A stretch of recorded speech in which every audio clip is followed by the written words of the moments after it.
Assalamualaikum warahmatullahi wabarakatuh. Alhamdulillah, pada kesempatan kali ini saya akan menjelaskan tentang bumbu dan rempah dalam pengolahan makanan Indonesia. Seperti yang kita ketahui, makanan yang lezat dan menggugah selera umumnya merupakan masakan yang dimasak dengan bumbu serta rempah yang melimpah. Bumbu dan rempah pun sering dianggap sebagai bahan masakan yang sama, padahal bumbu dan rempah adalah bahan atau bumbu masakan yang berbeda. Bumbu adalah tanaman aromatik yang ditambahkan pada masakan sebagai penyedap dan pembangkit selera makan. Bumbu memiliki karakteristik basah, sehingga tidak dapat bertahan lama dan mudah busuk. Ada dua macam bumbu, yakni bumbu kering, yaitu bumbu yang dibuat dari bumbu basah yang dikeringkan. Kemudian, bumbu basah. Bumbu basah adalah bumbu yang masih segar dan biasanya berbentuk pasta. Berikut klasifikasi bumbu dan fungsinya. Yang pertama, bumbu umbi. Contoh bumbu umbi adalah bawang merah dan bawang putih. Bawang merah dan bawang putih bisa dikatakan sebagai rempah paling populer dan hampir digunakan sebagai bumbu dasar dari berbagai hidangan. Selain memberikan rasa yang lebih gurih, kedua bumbu ini kerap digunakan karena aromanya yang harum ketika ditumis dengan minyak goreng. Biasanya bawang merah dan bawang putih kerap digoreng untuk dijadikan bawang goreng sebagai pelengkap hidangan seperti nasi goreng, bubur ayam, dan soto. 2. Bawang bombay. Bawang bombay memiliki ukuran yang lebih besar dan membulat. Dibandingkan dengan bawang merah dan bawang putih, bawang bombay memiliki harum yang tidak terlalu tajam, namun memiliki harum yang khas. Selain ditumis, bawang bombay juga biasa disantap dalam kondisi segar sebagai campuran dari salad, dan terkadang dibuat sebagai cemilan onion ring dengan menggorengnya dalam balutan tepung. Kemudian, bumbu buah. Contoh bumbu buah yang pertama adalah cabai. Indonesia terkenal akan rasa kulinernya yang pedas. Ada banyak sekali varian cabai dengan tingkat kepedasan yang berbeda-beda. Untuk mendapatkan tingkat pedas yang paling tinggi, Anda bisa mencoba menggunakan cabai rawit.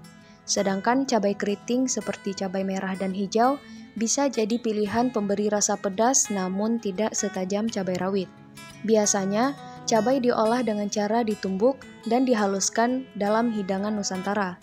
Namun, dalam hidangan yang lebih modern, cabai umumnya hanya diiris sebelum digunakan untuk memasak.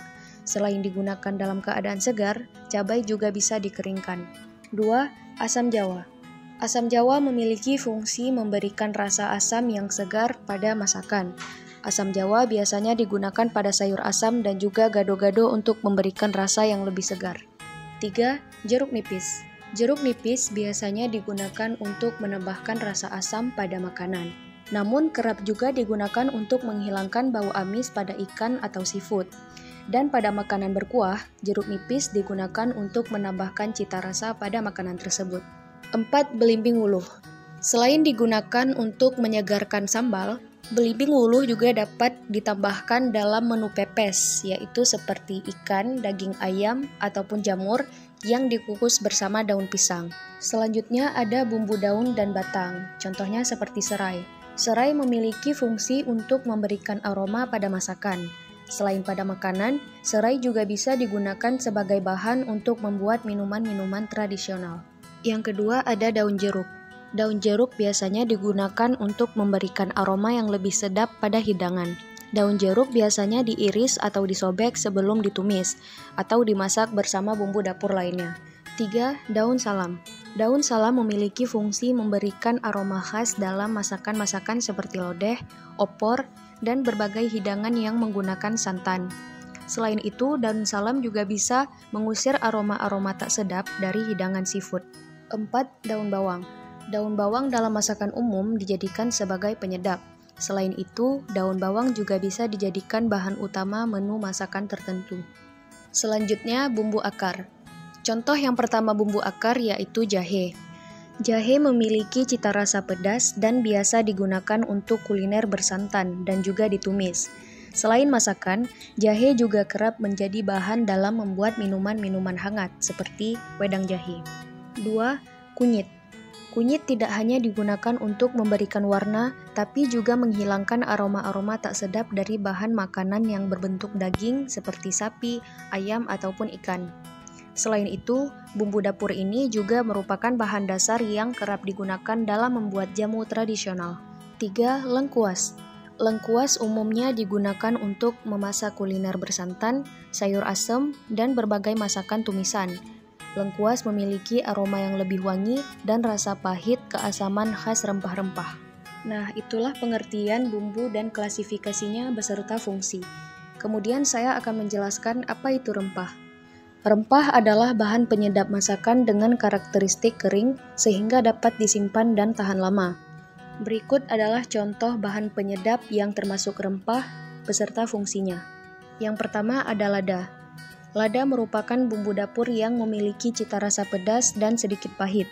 Lada atau merica biasanya menjadi bagian dari hidangan khas Indonesia seperti bumbu ayam goreng, sop, dan berbagai hidangan lainnya. 2. Cengkeh. Cengkeh yang merupakan rempah asli Indonesia yang sangat populer akan khasiatnya memberikan aroma dan rasa yang lebih sedap pada masakan. Yang ketiga ada kemiri. Kemiri dikenal sebagai bahan penyubur rambut.